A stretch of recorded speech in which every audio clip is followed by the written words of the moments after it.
Actress की आंख, अफसाना निगार सादत हसन मंटो। पापों की गठड़ी की शूटिंग तमाम शब होती रही थी। रात के थके मांदे एक्टर लकड़ी के कमरे में जो कंपनी के विलन ने अपने मेकअप के लिए खास तौर पर तैयार कराया था और जिसमें फुर्सत के वक्त सब एक्टर और एक्ट्रेसें सेट की माली हालत पर तबसरा किए करते थे, सोफों और कुर्सियों पर ऊंघ रहे थे। इस चौबी कमरे के एक कोने में मैली सी तपाई के ऊपर 10-15 चाय की खाली प्यालियां औंधी सीधी पड़ी थीं, जो शायद रात को नींद का गलबा दूर करने के लिए उन एक्टरों ने पी थीं। इन प्यालों पर सैकड़ों मक्खियां भिनभिना रही थीं। कमरे के बाहर उनकी भिनभिनाहट सुनकर किसी नौवारिद को यही मालूम होता कि अंदर बिजली का पंखा चल रहा है। दराज कद विलन, जो शक्लो सूरत से लाहौर का कोचवान मालूम होता था, रेशमी सूट में मलबूस सोफे पर दराज था। आंखें खुली थीं और मुंह भी नीम वा था, मगर वो सो रहा था। इसी तरह उसके पास ही आराम कुर्सी पर एक मूंछों वाला उधेड़ उम्र का एक्टर ऊंघ रहा था। खिड़की के पास डंडे से टेक लगाए एक और एक्टर सोने की कोशिश में मसरूफ था। कंपनी के मुकालमा नवीस यानी मुंशी साहब होंठों में बीड़ी दबाए और टांगे मेकअप टेबल पर रखे, शायद वो गीत बनाने में मसरूफ थे जो 4 बजे उन्हें सेठ साहब को दिखाना था। उई उई उई, हाय हाय, दफतन, ये आवाज बाहर से उस चौबी कमरे में खिड़कियों के रास्ते अंदर दाखिल हुई। विलन साहब झट से उठ बैठे और अपनी आंखें मलने लगे। मूंछों वाले एक्टर के लंबे लंबे कान एक इर्तिआश के साथ उस निस्वानी आवाज को पहचानने के लिए तैयार हुए। मुंशी साहब ने मेकअप टेबल पर से अपनी टांगें उठा लीं और विलन साहब की तरफ सवालिया नजरों से देखना शुरू कर दिया। उई उई उई, हाय हाय। उस पर विलन, मुंशी और दूसरे एक्टर जो नीम गुनूदगी की हालत में थे चौंक पड़े। सबने काट के इस बक्सनुमा कमरे से अपनी गर्दनें बाहर निकाली। अरे क्या है भाई, खैर तो है? क्या हुआ? अम्मा, ये तो देवी हैं। क्या बात है? देवी? जितने मुंह उतनी बातें। खिड़की में से निकली हुई हर गर्दन बड़े इज़्तिराब के साथ मुतहरिक हुई और हर एक के मुंह से घबराहट में हमदर्दी और इस्तफसार के मिले जुले जज्बात का इजहार हुआ। हाय हाय हाय, उई उई। देवी। कंपनी की हर दिल अजीज हीरोइन के छोटे से मुंह से चीखें निकलीं और बाहों को इंतहाई करब और इज़्तिराब के तहत ढीला छोड़कर उसने अपने चप्पल पहने पाँव को जोर जोर से स्टूडियो की पथरीली जमीन पर मारते हुए चीखना चिल्लाना शुरू कर दिया। ठुमका ठुमका बूटा सा कद, गोल गोल गुदराया हुआ डैल, खिलती हुई गंदमी रंगत, खूब खूब काली काली तीखी भवें, खुली पेशानी पर गहरा कसुम का टीका, बाल काले भंवर उसे जो सीधी मांग निकालकर पीछे जूड़े की सूरत में लपेट देकर कंघी किए हुए थे। ऐसे मालूम होते थे जैसे शहद की बहुत सी मक्खियां छत्ते पर बैठी हुई हैं। किनारेदार सफेद सूती साड़ी में लिपटी हुई चोली गुजराती तराश की थी, बगैर आस्तीनों के, जिनमें से जोबन फटा पड़ता था। साड़ी बंबई के तर्ज से बंधी थी, चारों तरफ मीठा मीठा झोल दिया हुआ था। गोल गोल कलाइयां जिनमें खुली खुली जापानी रेशमी चूड़ियां खनखना रही थीं। उन रेशमी चूड़ियों में मिली हुई इधर उधर विलायती सोने की पतली पतली कंगनियां झमझम कर रही थीं। कान, मौजू और लवें बड़ी खूबसूरती के साथ नीचे झुकी हुई, जिनमें हीरे के आवेजे शबनम की 2 थर्राई हुई बूंदें मालूम हो रही थीं। चीखती चिल्लाती और जमीन को चप्पल पहने पैरों से कूटती देवी ने दाहिनी आंख को नन्हे से सफेद रुमाल के साथ मलना शुरू कर दिया। हाय मेरी आंख, हाय मेरी आंख, हाय। काठ के बक्स से बाहर निकली हुई कुछ गर्दनें अंदर को हो गईं और जो बाहर थीं फिर से हिलने लगीं। आंख में कुछ गिर पड़ा है क्या? यहाँ कंकर भी तो बेशुमार हैं, हवा में उड़ते फिरते हैं। यहाँ झाड़ू भी तो 6 महीने के बाद दी जाती है। अंदर आ जाओ देवी। हाँ हाँ आओ, आंख को इस तरह ना मलो। अरे बाबा, बोला ना तकलीफ हो जाएगी, तुम अंदर तो आओ। आंख मलती मलती देवी कमरे के अंदर की जानिब बढ़ी। विलन ने लपक कर तपाई पर से बड़ी सफाई के साथ एक रुमाल में चाय की प्यालियां समेटकर मेकअप टेबल के आईने के पीछे छुपा दी और अपनी पुरानी पतलून से टेबल को झाड़ पोंछकर साफ कर दिया। बाकी एक्टरों ने कुर्सियां अपनी अपनी जगह पर जमा दी और बड़े सलीके से बैठ गए। मुंशी साहब ने पुरानी अध जली बीड़ी फेंक कर जेब से एक सिगरेट निकालकर सुलगाना शुरू कर दिया। देवी अंदर आई। सोफे पर से मुंशी साहब और विलन उठ खड़े हुए। मुंशी साहब ने बढ़कर कहा, आओ देवी, यहां बैठो। दरवाजे के पास बड़ी बड़ी सियाह और सफेद मूछों वाले बुजुर्ग बैठे थे। उनकी मूछों के लटके और बड़े हुए बाल थरथराए और उन्होंने अपनी निशिस्त पेश करते हुए गुजराती लहजा में कहा, इधर बेसो। देवी उनकी थरथराई हुई मूछों की तरफ ध्यान दिए बगैर आंख मलती और हाय हाय करती आगे बढ़ गई। एक नौजवान ने, जो हीरो से मालूम हो रहे थे और फंसी फंसी कमीज पहने हुए थे, झट से एक चौकी नुमा कुर्सी सिरकाकर आगे बढ़ा दी और देवी ने उस पर बैठकर अपनी नाक के बांसे को रुमाल से रगड़ना शुरू कर दिया। सबके चेहरे पर देवी की तकलीफ के एहसास ने एक अजीबोगरीब रंग पैदा कर दिया था। मुंशी साहब की कुव्वत एहसास चूंकि दूसरे मर्दों से ज्यादा थी, इसलिए चश्मा हटाकर उन्होंने अपनी आंख मलना शुरू कर दी थी। जिस नौजवान ने कुर्सी पेश की थी उसने झुककर देवी की आंख का मुलाहिजा किया और बड़े मुफक्किराना अंदाज में कहा, आंख की सुर्खी बता रही है कि तकलीफ जरूर है। उनका लहजा फटा हुआ था। आवाज इतनी बुलंद थी कि कमरा गूंज उठा।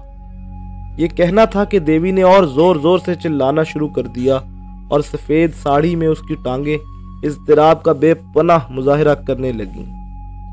विलन साहब आगे बढ़े और बड़ी हमदर्दी के साथ अपनी सख्त कमर झुकाकर देवी से पूछा, जलन महसूस होती है या चुभन? एक और साहब, जो अपने 16 हैट समेत कमरे में अभी अभी तशरीफ लाए थे, आगे बढ़कर पूछने लगे, पपोटों के नीचे रगड़ सी महसूस तो नहीं होती? देवी की आंख सुर्ख हो रही थी। पपोटे मलने और आंसुओं की नमी के बायस मैले मैले नजर आ रहे थे। चितौनों में से लाल लाल डोरों की झलक चिक में से गुरूबे आफताब का सुर्ख सुर्ख मंजर पेश कर रही थी। दाहिनी आंख की पलकें नमी के बायस भारी और घनी हो गई थीं, जिससे उनकी खूबसूरती में 4 चांद लग गए थे।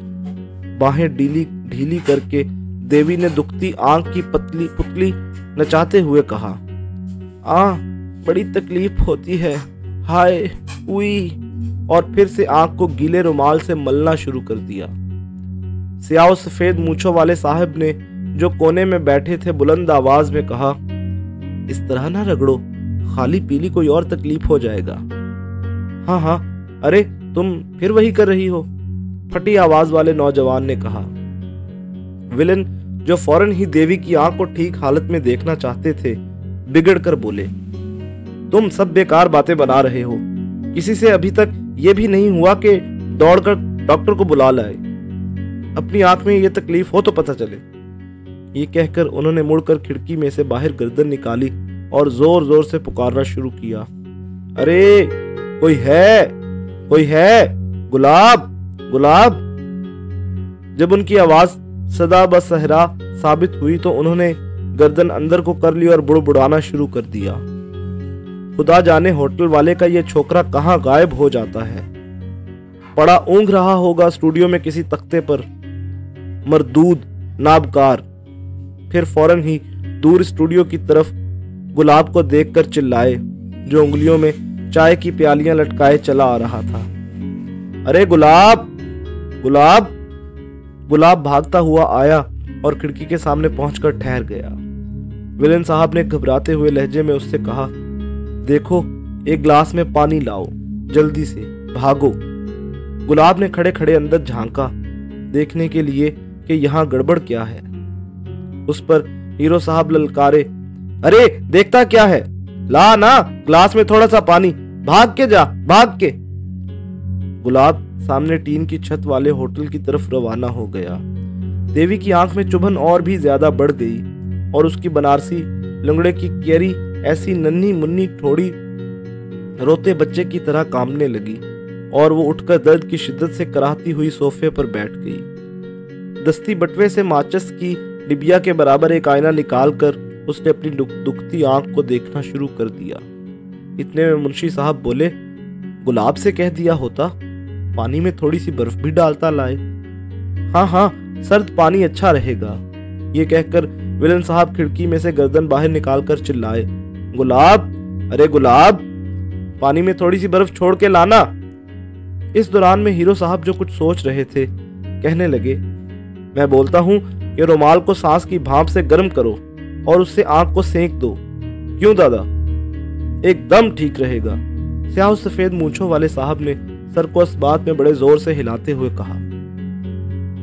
हीरो साहब खोंटियों की तरफ बढ़े, अपने कोट में से एक सफेद रुमाल निकालकर देवी को सांस के जरिए से उसको गर्म करने की तरकीब बताई और अलग होकर खड़े हो गए।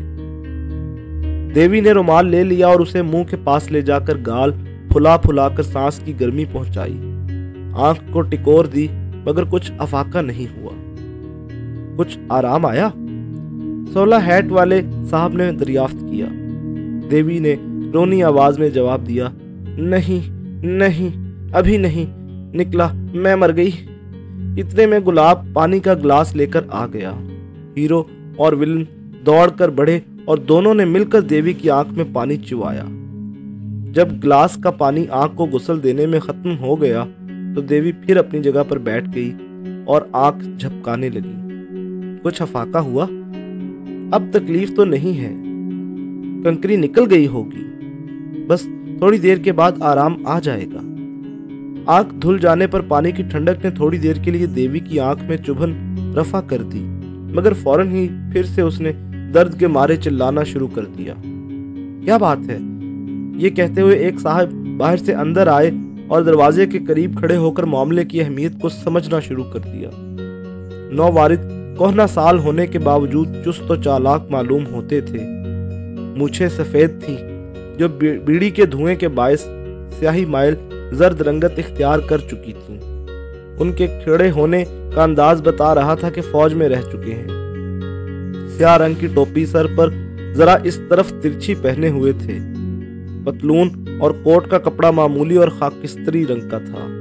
कुल्हों और रानों के ऊपर पतलून में पड़े हुए झोल इस बात पर चुगलियां खा रहे थे कि उनकी टांगों पर गोश्त बहुत कम है। कॉलर में बंधी हुई मैली निकटाई कुछ इस तरह नीचे लटक रही थी कि मालूम होता था वो उनसे रूठी हुई है। पतलून का कपड़ा घुटनों पर खींचकर आगे बढ़ा हुआ था, जो ये बता रहा था कि वो इस बेजान चीज से बहुत कड़ा काम लेते रहे हैं। गाल बुढ़ापे के बायस पिचके हुए, आंखें जरा अंदर को धसी हुई, जो बार बार शानों की अजीब जुम्बिश के साथ सुकेड़ ली जाती। आपने कांधों को जुम्बिश दी और आगे एक कदम बढ़कर कमरे में बैठे हुए लोगों से पूछा, कंकर पड़ गया है क्या? और अस्बात में जवाब पाकर देवी की तरफ बढ़े। हीरो और विलन को एक तरफ हटने का इशारा करके आपने कहा, पानी से आराम नहीं आया? खैर, रुमाल है किसी के पास? निस्फ दर्जन रुमाल उनके हाथ में दे दिए गए।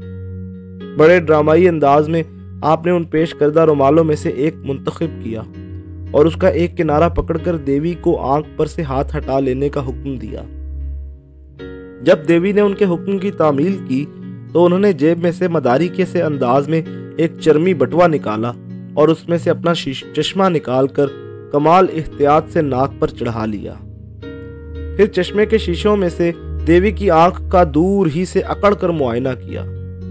फिर दफतन फोटोग्राफर की सी फुर्ती दिखाते हुए आपने अपनी टांगें चौड़ी की और जब उन्होंने अपनी पतली पतली उंगलियों से देवी के पपोटों को वाह करना चाहा तो ऐसा मालूम हुआ कि वो फोटो लेते वक्त कैमरे का लेंस बंद कर रहे हैं। 2-3 मर्तबा ड्रामाई अंदाज से अपने खड़े होने का रुख बदलकर उन्होंने देवी की आंखों का मुआयना किया और फिर पपोटे खोलकर बड़ी आहिस्तगी से रुमाल का किनारा उनके अंदर दाखिल किया।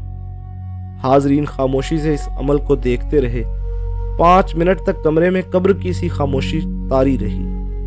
आंख साफ करने के बाद उसी ड्रामाई अंदाज में फोटोग्राफर साहब ने कहा, क्योंकि वो बुजुर्ग फोटोग्राफर ही थे, चश्मा उतारकर चर्मी बटवे में रखकर देवी से कहा, अब कंकर निकल गया है, थोड़ी देर में आराम आ जाएगा। देवी ने उंगलियों से आंख के पपोटों को छुआ और नन्हा सा आईना निकालकर अपना इत्मीनान करने लगी। कंकरी निकल गई ना, अब दर्द महसूस तो नहीं होता। साला, अब निकल गया होगा, बहुत दुख दिया है इसने। देवी, अब तबीयत कैसी है? ये शोर सुनकर फोटोग्राफर साहब ने कांधों को जोर से जुम्बिश दी और कहा, तुम सारा दिन कोशिश करते रहते मगर कुछ न होता। हम फौज में 25 बरस भाड़ नहीं झोंकता रहा, ये सब काम जानता है। कंकर निकल गया है, अब सिर्फ जलन बाकी है, वो भी दूर हो जाएगी। ये बातें हो ही रही थी कि देवी जो आईने में रोनी सूरत बनाए अपना इत्मीनान कर रही थी, एकाएकी मुस्कुराई और खिलखिलाकर हंस दी। चौबी कमरे में मुतरन्नम तारे बिखर गए। अब आराम है, अब आराम है, ये कहकर देवी सेठ की जानिब रवाना हो गई, जो होटल के पास अकेला खड़ा था, और सब लोग देखते रह गए। हीरो जब सोफे पर बैठने लगा तो मुंशी साहब की रान नीचे दब गई। आप भुन्ना गए। अब क्या फिर सोने का इरादा है? चलो बैठो, मुझे कल वाले सीन के डायलॉग सुनाओ। हीरो के दिमाग में उस वक्त कोई और ही सीन था।